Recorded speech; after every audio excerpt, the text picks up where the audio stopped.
दोस्तों, जैसे जैसे 2024 का साल नज़दीक आता जा रहा है, लोगों के बीच यह चर्चा जोर पकड़ती जा रही है कि मोदी ब्रांड की चमक फीकी पड़ चुकी है। कर्नाटक में बीजेपी की करारी हार के बाद तो मोदी का ब्रांड और हिंदुत्व का कार्ड चलने में पूरी तरह संशय नजर आ रहा है। तो क्या इसका मतलब यह माना जाए कि राहुल का ब्रांड और मोहब्बत का कार्ड चल पड़ेगा? वैसे आपको बता दें कि राहुल का ब्रांड और मोहब्बत का कार्ड चलने के कई कारण दिखाई दे रहे हैं। अव्वल तो बीजेपी सरकार की रीति नीति अच्छी तरह लोगों की समझ में आ चुकी है। 2014 में चारों ओर एक आभासी चमक थी, मोदी के ब्रांड और हिंदुत्व के कार्ड की चमक। 15 लाख रुपए हर व्यक्ति के खाते में डलवाने, साल में 2 करोड़ युवाओं को नौकरी देने, विदेश से काला धन वापस लाने, भ्रष्टाचार को नेस्त नाबूद करने सरीखे तरह तरह के वादों, दिन में सतरंगी सपने दिखाने और अजीबोगरीब जुमलों ने लोगों की आकांक्षाएं और अपेक्षाएं इतनी बढ़ा दी थी कि उसके आगे अन्य तमाम बातें मिथ्या लगने लगी थी। कमोवेश यही हाल 2019 का रहा। दोस्तों, यहाँ बीच में आपसे खास आग्रह है कि यदि आपने हमारे चैनल को सब्सक्राइब नहीं किया है तो प्लीज़ इसे अभी ही सब्सक्राइब कर लें। पर अब वह आंखें चुंधिया देने वाली मोदी ब्रांड और हिंदुत्व के कार्ड की चमक फीकी पड़ चुकी है। तमाम वादे झूठे साबित हो चुके हैं, सपनों का राज खुल चुका है। सरकार की कथनी और करनी में फर्क का अंतर लोगों की समझ में आ चुका है। यह भी समझ में आ चुका है कि मोदी जिसकी रोजाना कड़ी आलोचना करते रहे हैं, वह तो साफ दिल इंसान है। कोई स्वार्थ नहीं, कोई लोभ नहीं, कोई लालच नहीं। लोगों के बीच फैलाई नफरत को नेस्त नाबूद कर मोहब्बत की दुकान खोलने वाला हर दिल अजीज इंसान है।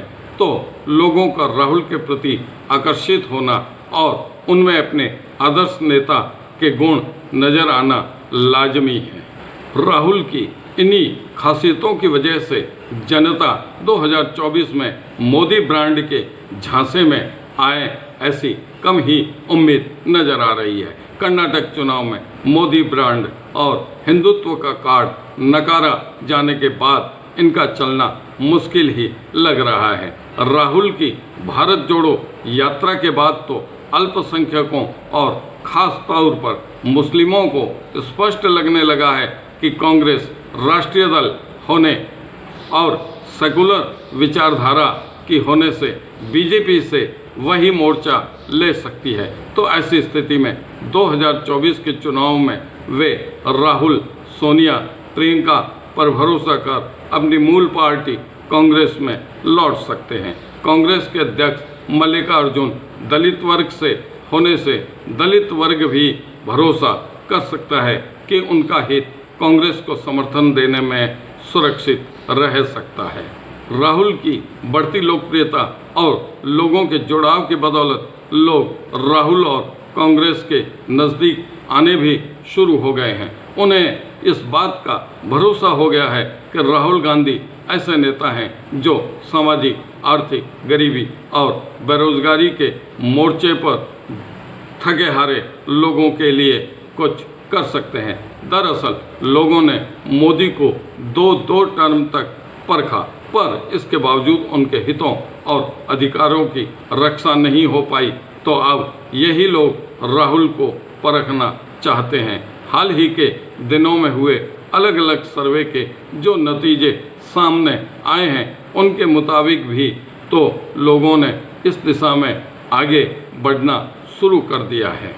विपक्ष की एकता के प्रयास का भी अहम रोल हो सकता है। ईडी और सीबीआई का डर दिखाकर विपक्ष को इतना डरा दिया गया कि अब विपक्ष का सारा डर ही खत्म हो गया। विपक्ष की पटना बैठक इसका ही नतीजा है। पटना बैठक में शामिल करीब सभी विपक्षी दलों ने बीजेपी को हराने के मकसद से ही चुनाव में उतरने पर रजामंदी जाहिर की। दोस्तों, लोगों की समझ में यह बात भी आ चुकी है कि केंद्र सरकार गैर बीजेपी शासित राज्यों के साथ भेदभाव करती है और जिसका खामियाजा उन राज्यों की जनता और सरकार को भुगतना पड़ता है। कर्नाटक में केंद्र ने चावल देने से इनकार कर तो यह साबित भी कर दिया है कि जिस राज्य की जनता बीजेपी के साथ नहीं रहेगी वहां ऐसा ही रवैया अपनाया जाएगा। दोस्तों, यहां आपको बता दें कि इंदिरा गांधी की नीति इससे ठीक विपरीत थी। जिस राज्य में गैर कांग्रेसी सरकार होती थी उस राज्य को अधिक बजट आवंटित किया जाता था ताकि वहां के लोगों को दिक्कतें नहीं झेलनी पड़े और उस राज्य का भी समानांतर विकास हो सके।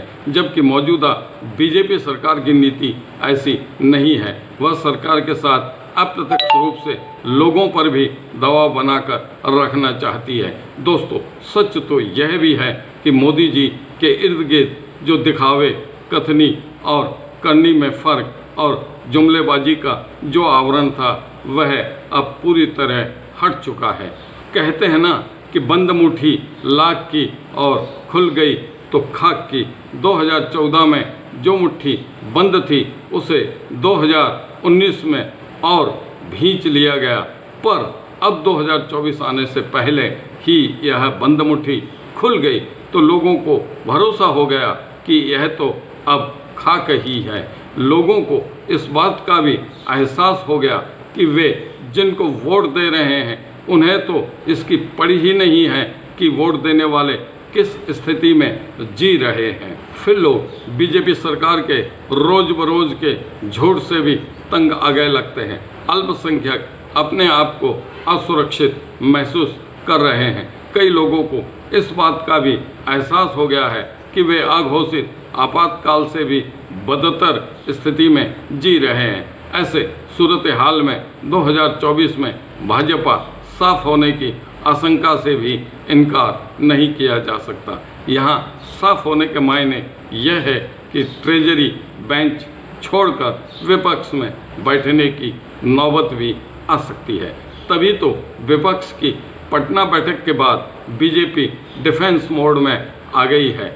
जो चाणक्य इतने दिनों से 350 के पार का दावा करते नहीं थकते थे, वे अब घर के अंधेरे कोने में बैठकर यह गणित और जोड़ तोड़ लगाने में जुट गए हैं कि 180 से 200 सीटों का जुगाड़ कैसे हो पाएगा।